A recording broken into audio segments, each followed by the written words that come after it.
Qui est responsable des derniers massacres de civils en Algérie? Pour les islamistes algériens réfugiés à Londres, c'est aux généraux de la junte militaire qu'il faut poser la question. Est-ce que les islamistes ne sont pas responsables d'une grande partie des violences? Les islamistes n'ont jamais commis ce genre de violence pour la simple raison que la région où les massacres sont commis est pro-islamiste. Les victimes, ce sont des islamistes, donc on ne peut pas accuser les islamistes de ce genre de crime. C'est illogique. C'est illogique, mais c'est pourtant la thèse officielle. Une thèse qui ne tient plus la route, surtout pour les derniers massacres de civils qui sont plutôt bizarres. Les villages touchés, Raïs et Beni Messous, sont aux portes d'Alger, à moins de 20 km de la capitale, une banlieue où la population est favorable aux islamistes. Deuxième fait troublant, ces villages sont régulièrement quadrillés par les forces de sécurité. À Beni Messous, les habitants ont même été massacrés à quelques centaines de mètres d'une caserne de la sécurité militaire. Mais tout cela, c'est secret défense en Algérie. De Londres, les réfugiés n'ont qu'un moyen pour s'informer, appeler leur famille, souvent restée dans la banlieue d'Alger. Celle de Jihan habite le secteur de Raïs, où plus de 300 civils ont été massacrés fin août. Ils ont encerclé un endroit, la plupart c'est des jeunes de 20 ans et moins, pour te dire. Ils avaient tout leur temps. Ils ont pris tout leur temps. Ils avaient tout leur temps. قال لك يقولوا يسمع له هكذا يقول صاحبي يقول له بغضك واحد ما يجي بعقلك. Ah bon? ايه وي se droguaient normal.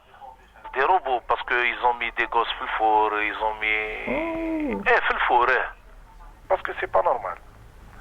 C'est pas normal parce que si c'était les autres, يعني نقولوا un terroriste comme ça. On y espace d'une heure, 2 heures et on fait le crime qu'à هذيك الجهة يحكموهم حيين. S'ils veulent. Parce que là, c'est pas possible. دولا عندنا احنا في سيدي موسى تما on a une caserne فيها des hélicoptères يقلعوا برك يشعلوا الضوء يدومينيو كلش. C'est pas possible. يكونوا dans des casements ومن بعد يجيهم instruction قال روحوا tel endroit. Instruction منين personne ne sait.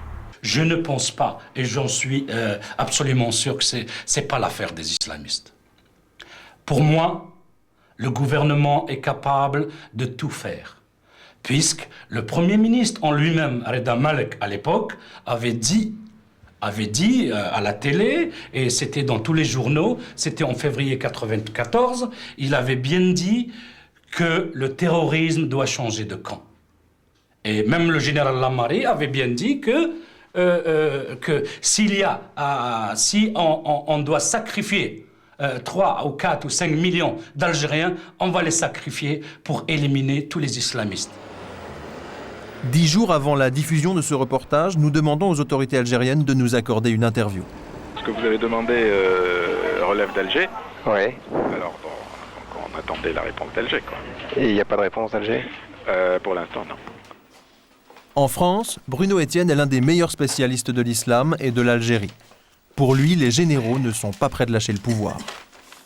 La véritable clé, c'est que l'Algérie est maintenant dotée d'un pactole pétrolier qui dépasse tout ce qu'on pouvait imaginer il y a quelques années. On parle de 30 milliards de dollars de recettes. Donc il va bien falloir arriver à une solution.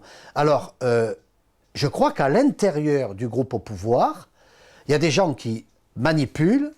Ils ont besoin de nettoyer certains quartiers. Et alors, il y a 3 techniques. On va donner des satisfactions gratifiantes sur les élections communales. Il va y avoir des quartiers qui seront gérés par les islamistes. On va leur donner certains secteurs comme l'éducation, la santé, dont les militaires et les blocs militaro-industriels se contrefoutent, à condition qu'on laisse aux blocs militaro-industriels les relations internationales et le pétrole et les hydrocarbures, parce qu'il y a quand même quelques milliardaires et quelques argent bien placés.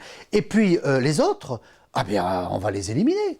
Alors, qui a les moyens de les éliminer? On ne peut pas faire tout nettoyer par les ninjas, mais les groupes qui s'entretuent, c'est autant de groupes qui s'éliminent eux-mêmes. Je veux dire, ça c'est une manipulation d'une banalité que tous les régimes de ce type-là ont utilisée. SOS Algérie, SOS Algérie. Cette semaine à Londres, les islamistes algériens en appelaient à l'ONU.